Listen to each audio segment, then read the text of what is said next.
अब देखो तुम्हारी डीप वॉइस कितनी ज़्यादा मैटर करती है ये मुझे तुमको बताने की ज़रूरत नहीं पड़नी चाहिए। बस एक दो क्लिप मैं तुमको दिखाना चाहूँगा, उसके बाद तुम खुद ही निर्णय निकालोगी इस बात। I know if I say hello, everyone's gonna look at me.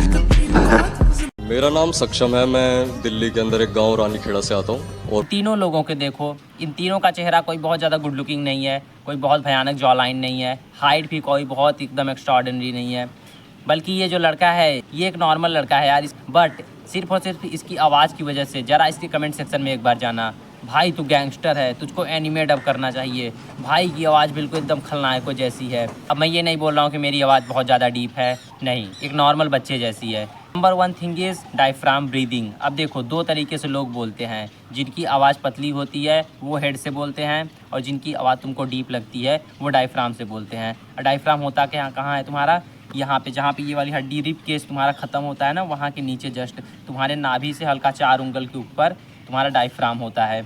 अब जो लोग डीप बोलते हैं, जिनकी आवाज़ थोड़ी डीप तुमको लगती है, उनकी आवाज़ यहाँ से निकल के यहाँ से ऐसे निकलती है। तुमको अपनी आवाज़ को डायफ्राम से निकालना कैसे है, तो डायफ्राम से निकालने के लिए आवाज़ को सबसे पहले डायफ्राम से यहाँ तक एक रास्ता क्रिएट करना पड़ेगा, क्योंकि इससे पहले तुम्हारी आवाज़ यहाँ से यहाँ तक नहीं ट्रैवल करी है। तो उसके लिए तुमको सबसे पहले डीप ब्रीदिंग करनी पड़ेगी, कि जब तुम्हारी ब्रीथ सांस यहाँ से यहाँ तक जाएगी, बार बार जाती रहेगी, बार बार यहाँ से यहाँ तक जाती रहेगी। तो जब तुम ऐसा रोज़ करते चले जाओगे, यानी डायफ्राम ब्रीदिंग करोगे, डीप ब्रीथ करोगे यहाँ से यहाँ तक, तो वो पाथ क्रिएट हो जाएगा तुम्हारी वॉइस को यहाँ से यहाँ तक निकलने के लिए। अब तुम वो करोगे कैसे, बस ध्यान देना कि सांस लेते समय तुम्हारा ये चेस्ट न हिले, यानी तुम ये ना हो, और उससे भी ज़्यादा इम्पोर्टेंट तुम्हारे कंधे ना उठे। जैसे देखो कंधे उठ रहे हैं ना, ये नहीं होना चाहिए, तुम्हारे कंधों नहीं उठना चाहिए, बस तुमको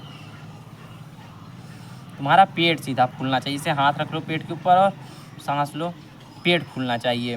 तो ऐसा जब तुम रोज़ रोज़ करते रहोगे, तुम्हारा रास्ता क्रिएट हो जाएगा और तुम्हारी वॉइस डायफ्राम से निकलने लगेगी। अब तुम्हारी वॉइस डायफ्राम से निकल के यहाँ पे आएगी, जो सबसे इम्पॉर्टेंट होता है तुम्हारा नेक, तो और तुम्हारा वोकल कॉर्ड्स और तुम्हारी लेयरिंग्स।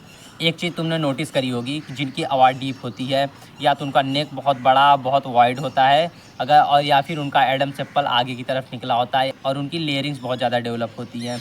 तो तुमको भी सेम चीज़ अप्लाई करनी है, यानी अपने नेक को बहुत ज़्यादा ट्रेन करना है।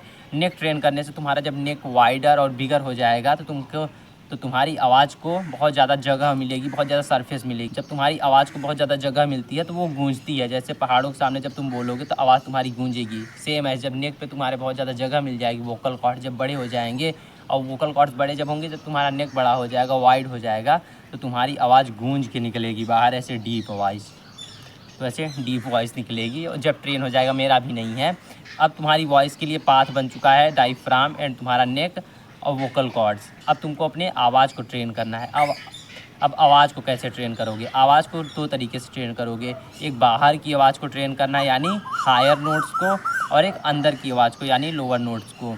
अब ये अंदर बाहर मैं अपने से क्रिएट किया हूँ, होते हाई और लो होते हैं। तो हाई नोट्स को तुम कैसे ट्रेन करोगे, बस तेज़ चिल्लाना है, जैसे एक धुन को पकड़ो, बस उसको तेज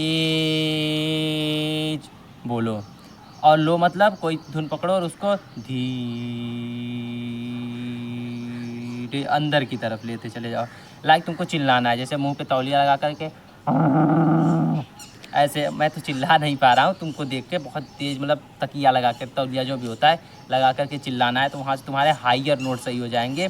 और तुमको ओम चैंटिंग करनी है या फिर हमिंग करनी है अंदर की ओर। यहाँ पे सोचो कि यहाँ पे से बूफर टाइप का बजाना है तुमको। अब कुछ बोनस टिप्स देना चाहूँगा तुमको। नंबर 1 इज़ दबा करके पानी पियो। अब देखो तुमने नोटिस किया होगा कि जब तुम्हारा वाटर रिटेंशन कम हो जाता है, यानी तुमको प्यास लगती है, तो सबसे पहले तुम्हारा गला सूखने लगता है। वो इसकी वजह से तुम्हारा वोकल कॉर्ड श्रिंक होने लगता है, छोटा होने लगता है। और सेम है, जब तुम पानी खूब पियोगे तुम्हारा वोकल कॉर्ड बड़ा होता रहेगा, वाइड होता रहेगा। बहुत ज़्यादा ऐसे नहीं होता, लेकिन हल्का उसमें फ़र्क पड़ता है। तो इसके लिए तुमको पानी बहुत ज़्यादा पीते रहनी पड़ेगी, तुम्हारा यहाँ पे हमेशा हाइड्रेशन बना रहे। और जब तुम पानी नहीं पीते तो ये सूख करके श्रिंक होता रहता है, और उसकी वजह से तुम्हारी आवाज़ पतली होती जाती है। एंड सबसे इम्पॉर्टेंट थिंग इज़ धीरे बोलो। देखो एक ही सेंटेंस को जल्दी से बोल देता हूँ, जैसे मैं सत्यम पानी दे, अब वही चीज़ को सत्यम पानी दे, बस ऐसे। जैसे मैस्कुलिन कैरेक्टर नहीं होते थॉमस शेल्बी जैसे, वो आप वैसे थोड़ा एक्ट करके बोलो, योधमैन, James Bond. I hope video ने कुछ वैल्यू प्रोवाइड करी होगी, तो कमेंट करके बताना जरूर। मिलते हैं अगली वीडियो, तब तक के लिए भी बाय।